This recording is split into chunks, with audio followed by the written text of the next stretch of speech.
ایک اللہ والے تھے، انہیں حج کرنے کا بڑا شوق تھا لیکن مال پیسہ نہیں تھا۔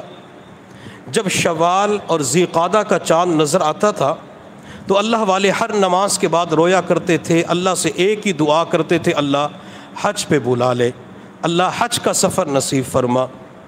ان کی چھوٹی بچی تھی تو بچی روزانہ اپنے والد کو نمازوں کے بعد روتے ہوئے دیکھتی، تو ایک دن وہ بچی اپنے والد سے کہنے لگی، ابو آپ ہر نماز کے بعد حج پہ جانے کے لیے روتے ہیں تو حج پہ جاتے کیوں نہیں ہیں؟ تو والد نے کہا کہ بیٹی مال پیسہ ہے نہیں، اور گھر کے اندر کوئی تمہارا بھائی بھی نہیں ہے، کوئی بڑا نہیں ہے جو تمہاری دیکھ بھال کر سکے، اگر میں بھی چلا گیا تو پیچھے تمہاری بہنیں ہیں، تمہاری والدہ ہے، تمہارا کیا بنے گا؟ اس بچی نے کہا اچھا یہ بات ہے۔ جب شام کا وقت ہوا، گھر کے سارے افراد اکٹھے ہوئے، اس کی بہنیں جمع ہوئی، ماں اکٹھی ہوئی، والد بھی آ گیا، تو چھوٹی بچی نے اپنی بہنوں اور والدہ سے کہا کہ تم ابو کو حج پہ کیوں نہیں جانے دیتی؟ تم ابو کو حج پہ جانے دو، ہمارے لیے اللہ کافی ہے، اللہ ہمارا انتظام کرے گا۔ تو ماں اپنی بیٹی سے کہنے لگی، بیٹی گھر کے اندر کوئی مرد نہیں ہے جو باہر سے سامان لا کے دے سکے؟ تو بچی نے کہا سب سے چھوٹی میں ہوں، میں تو باہر جا سکتی ہوں، سامان میں لا دیا کروں گی۔ تو ماں نے کہا پیسے کہاں سے لے کے آؤ گی؟ تو بچی نے کہا کہ امی جس اللہ نے پہلے کھلایا ہے وہ اللہ اب بھی کھلائے گا۔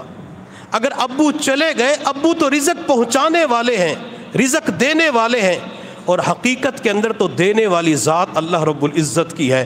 ابو چلے گئے، اللہ انتظام ضرور فرمائیں گے، جس اللہ نے دنیا کے اندر بھیجا وہ اللہ کھانے پینے کا انتظام کریں گے۔ تو چھوٹی بچی نے اپنے ابو کی طرف دیکھ کے کہا کہ ابو آپ حج پہ چلے جائیں، میں آپ کو اجازت دے رہی ہوں۔ اب جب بچی نے یہ بات کہی تو والد کے دل کے اندر یہ بات بیٹھ گئی کہ بچی کی چاہت کو پورا کرنا چاہیے۔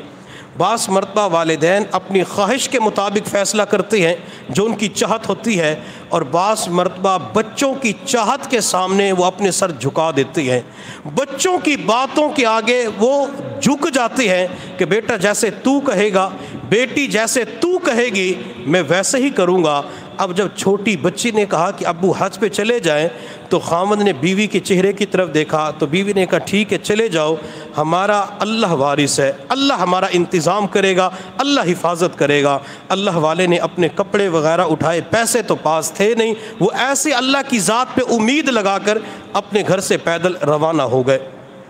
چند دنوں کے بعد گھر کے اندر جو کھانے پینے کا سامان تھا ختم ہو گیا، تنگ دستی فقر و فاقہ آ گیا۔ ان کے اعزاء اقربات تھے، وہ ملنے کے لیے آئے تو انہوں نے کہا کہ تمہارا والد، تمہارا خاوند کہاں چلا گیا؟ تو خواتین نے کہا کہ وہ تو حج کے سفر پہ چلے گئے اور اس بچی نے انہیں حج پہ بھیجا ہے۔ تو رشتہ داروں نے اس بچی کو لان تان کی کہ تمہیں یہ الفاظ نہیں کہنے چاہیے تھے، جب گھر کے اندر کچھ بھی نہیں تھا تو صبر کر جاتے۔ رشتہ دار تو وہاں سے واپس چلے گئے۔ جب شام کا وقت ہوا، علاقے کا حاکم اپنی سواری کے اوپر اس محلے اور گلی سے گزر رہا تھا۔ حاکم وقت کو شدت کی پیاس لگی، اس نے اپنی سپاہیوں سے پوچھا کہ تمہارے پاس پینے کے لیے پانی ہے؟ سپاہیوں نے جواب دیا کہ پانی تو ہم بھول چکے ہیں۔ حاکم وقت نے اس اللہ والے کے دروازے کی طرف اشارہ کر کے کہا کہ اس گھر سے پانی مانگ لو، ہو سکتے پانی کا انتظام ہو جائے۔ ایک سپاہی دروازے پہ گیا، دروازے پہ جا کے دستک دی اور کہا کہ پیاس لگی ہوئی ہے، پانی کا انتظام کر دو۔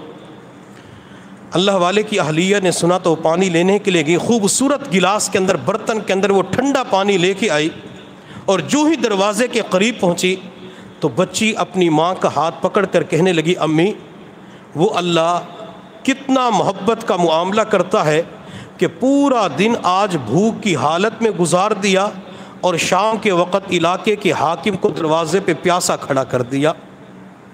ماں نے وہ پانی باہر بھجوایا۔ حاکم وقت نے جب خوبصورت برتن کو دیکھا، اس کے اندر ٹھنڈا پانی تھا، جب پیا تو حاکم وقت کا دل خوش ہو گیا۔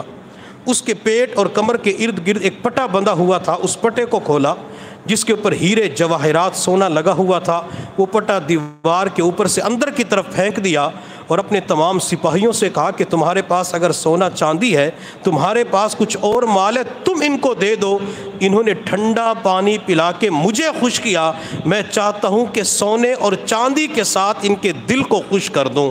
چنانچہ تمام قافلے نے، سپاہیوں نے سونا چاندی اندر بھیج دیا۔